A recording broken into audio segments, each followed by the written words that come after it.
તમને એવું કહેવામાં આવે છે ને કે દેવી દેવતાઓ બાબતમાં સવાલ પૂછશો નહીં. સવાલ પૂછશો તો દેવી દેવતાઓનું અપમાન થશે. તો તેનો મતલબ એવો થાય છે કે તમે ડરો છો. તમે ડરનો અને ડરની રાજનીતિનો એક હિસ્સો છો. બીજા લોકો કેટલા ખરાબ છે તેનો અંદાજ બધા જ લગાવતા હોય છે, પરંતુ પોતે કેટલા ખરાબ છે તેનો અંદાજ કોઈ લગાવી નથી શકતું, કોઈ લગાવતું પણ નથી. કોઈ એવું વ્રત હોય તો અમને પણ કહેજો, જે રાખવાથી જાતિવાદ, ભેદભાવ, ધર્મ અંધવિશ્વાસ અને પાખંડવાદ, બેરોજગારી અને ગરીબી દૂર થઈ જાય.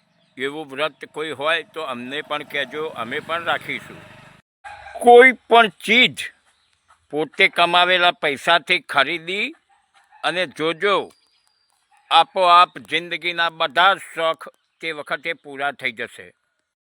આશીર્વાદ મળે છે, માગવાથી નથી મળતા. તેના માટે તમારે યોગ્યતા પ્રાપ્ત કરવી પડે છે.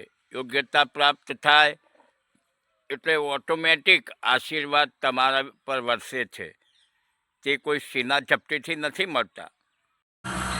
જિંદગીમાં 3 ચીજો ગયા પછી પાછી નથી આવી શકતી, કોઈ દિવસ પાછી નથી મળતી. જેમ કે વીતી ગયેલો સમય, તૂટી ગયેલો ભરોસો અને બોલાયેલા શબ્દો.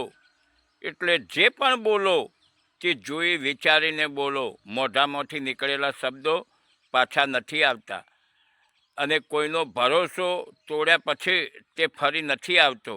માટે બિલકુલ સમજી વિચારીને સંબંધો બાંધો અને કોઈનો ભરોસો તોડશો નહીં. અને હા, વીતી ગયેલો સમય પણ ગયા પછી પાછો નથી આવતો, એટલે સમયનો સદુપયોગ કરો. તમને અંધારાની બીક કોણ બતાવે છે જાણો છો? જે ટોર્ચનો વેપાર કરે છે ને, હાથબત્તીઓનો વેપાર કરે છે, તે તમને અંધારાનો ડર બતાવે છે. તેવી જ રીતે ભગવાનનો ડર તમને કોણ બતાવે છે જાણો છો? જે ભગવાનના નામનો ધંધો કરતા હોય તે લોકો તમને ભગવાનનો ડર બતાવે છે. સંસારના દુઃખોનું કારણ ઈશ્વર ભગવાન નથી, પરંતુ તમારી અજ્ઞાનતા અને તમારી ઈચ્છાઓ છે. વાત સમજવા જેવી છે. ન સમજાય તો ફરી સાંભળો, સમજો અને હોશિયાર બનો.